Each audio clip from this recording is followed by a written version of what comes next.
So week to week, we talk about money. And last Saturday, we learned from Darren Farwell about how starting a new relationship in marriage can create problems unless you deal with the money questions. And Darren suggested that a professional advisor could ask difficult questions and keep people on the straight and narrow. Apparently, Karen did not do this, and now her sister was speaking to Darren as a financial advisor going forward for the family. No need to be embarrassed. There are questions that need to be answered when you are having a new relationship or entering into a new marriage. The fact is you need a professional advisor, and Darren Farwell can be that person because he offers a complimentary consultation, as does every member of our team. So good morning, Darren. Good morning, Marilyn. And yes, indeed, last week I did start our Saturday morning with a not so happy story about how not planning ahead can be very costly, not just for you, but for your beneficiaries and your children. You were talking about Karen, and more particular, it was Karen's sister. On getting remarried, Karen's sister moved the bulk of her assets into joint name with her new husband. And by the way, he moved his stuff into joint name as well. Financially, they were both well off and financially independent. And quite frankly, from an estate planning perspective, having things in joint name has some benefits in terms of ease of transition on the death of one, and it can avoid some taxes such as probate. But here's the rub. Karen's sister and her husband hadn't sharpened their pencils in regard to exactly who contributed how much to things like their joint home, their joint bank accounts, and their joint investments accounts, amongst other things. And most importantly, they didn't update their wills immediately after, or even better, before putting things together. As a result, when Karen's sister very suddenly and very unexpectedly died, there was no official document to sort out what was hers and what was his. And Karen's sister had come to see me because it appeared that the surviving husband was not going out of his way to ensure that Karen's sister's children were getting their fair share of her estate. So not a particularly happy story. And I gave 4 tips for widows who are preparing to remarry to avoid that kind of problem. Love and romance are magical, but I'm a financial advisor, and I'm about the fact that, fighting about money is not. And so some pre-planning can go most of the way to avoiding those pitfalls. So the good news is this week I have a happier story about how some pre-planning can actually work to avoid this kind of problem. Well, I'm glad you're talking about it because we have Linda Miller, who's a matchmaker, and if she's going to put people together, it would be good that they're aware of your 4 tips. Good point, Marilyn.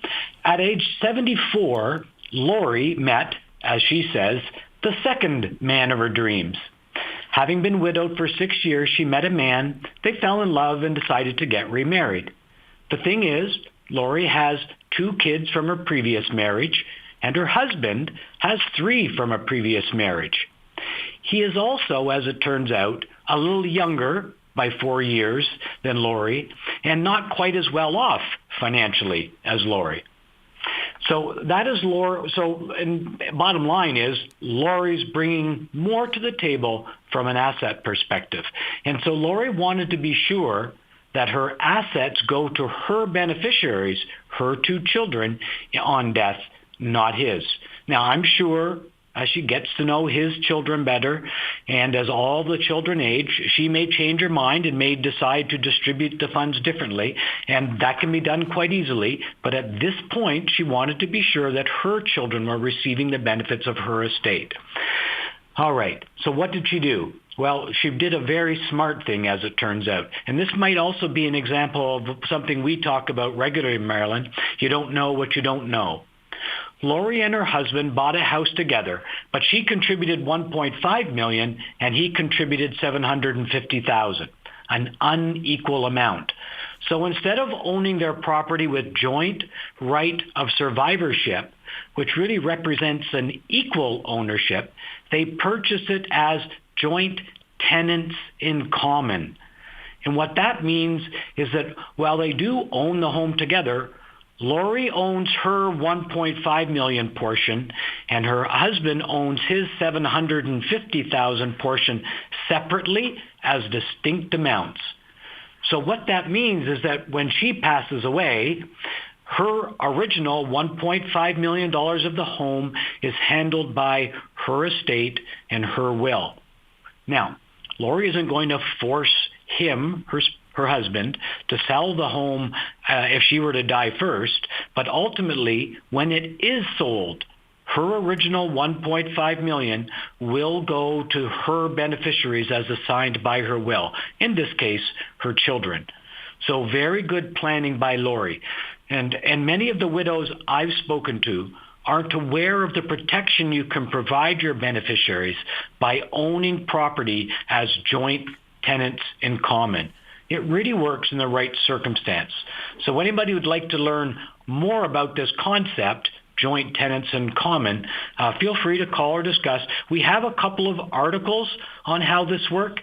And if anyone would like those articles sent out by email or snail mail, let us know. We'll get them off to you.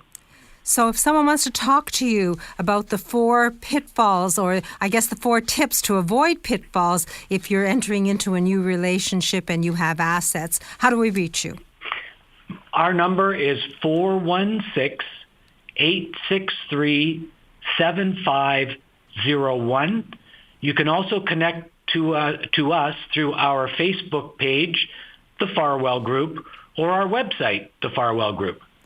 So it is a matter of discussing and planning, and there are ways and means of dividing your assets and making sure that the people you want to have your assets will get them. But you do need a plan. And Darren Farwell and his team at the Farwell Group have been doing this since 1986. And if you are a widow or you're single and you have assets and you're entering into a new relationships, there are questions to be asked, and there are ways and means to solve the problems in advance. Having a plan, as always, works. Call Darren at 416-863-7501. You can make an informed decision and then have no if only I'd knowns in your lifetime. Protect your future and think of the Farwell Group and Darren Farwell. Darren, thank you. I really learned a lot in this segment, and I look forward to hearing more next week. You're welcome, Marilyn. So now Dr. Betty Rosendahl talks about thyroid, and then Dr. Vivian Brown, author of A Woman's Guide to Healthy Aging, gives us tips so we can enjoy the outdoors this long weekend and throughout the spring and summer. And then we'll have happy stories from Edmund Ivazian of Hearing Aid Source Centres of Toronto and matchmaker Linda Miller. I'm Marilyn Weston, and you're definitely getting it straight from a woman's perspective right here on Zoomer Radio.